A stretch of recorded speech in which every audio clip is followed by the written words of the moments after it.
ఆకలిగా ఉందమ్మా, అన్నం పెట్టడానికి కూడా ఎవరు లేరు. వాళ్ళు చూసుకుంటా ఉన్నారా, వాళ్ళు చూసుకుంటారు. నికృష్టుడా, దరిద్రుడా, అమ్మవారి పుట్టినోడా, పాపోరా.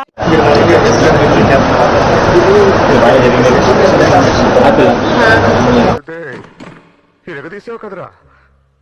ఎన్టీఆర్ని చూశాను, ఏఎన్ఆర్ని చూశాను, అమితాబ్ని చూశాను, కమల్ని చూశాను.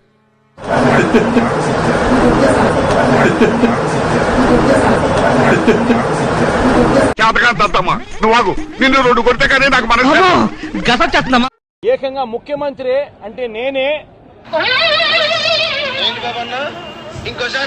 ఏకంగా ముఖ్యమంత్రి అంటే నేనే గారు మీకు మతిమరుపు ఎక్కువైపోయింది. నాకు మతిమరుపున్న విషయం వీళ్ళందరికీ తెలియాలా. ఏకంగా స్పాట్ లేకి నేనే రావడం జరిగింది. ఓవరాక్షన్ భరించలేకపోతున్నాను రా. రేయ్, నేను చెప్పేదాకా లైన్ కట్ చేసావు అనుకో, పూడ్చి పడతావు. ఎందుకేంట్రా చూస్తా ఇప్పుడు చూడు చూడు. రాథా 550 స్టీల్ టీఎంటీ. ఏంటి అలా నడుస్తున్నావు? యోగా చేస్తున్నా.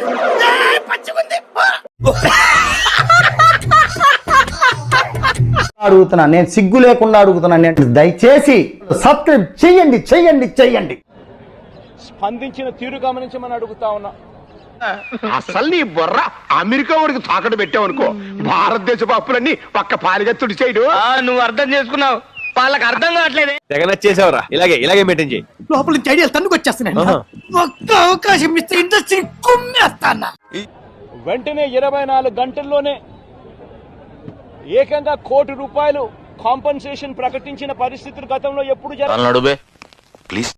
ఇట్లాంటి ఘటనలు జరిగినప్పుడు గవర్నమెంట్ ఎప్పుడు కూడా రెస్పాన్సిబిలిటీ తీసుకొని, గవర్నమెంట్ ఎప్పుడు కూడా బాధితుల పట్ల సానుభూతితో ఎప్పుడూ వ్యవహరించలా. చూద్దాంలే. చూడటం కాదండి, మీరు చెయ్యాలంతే.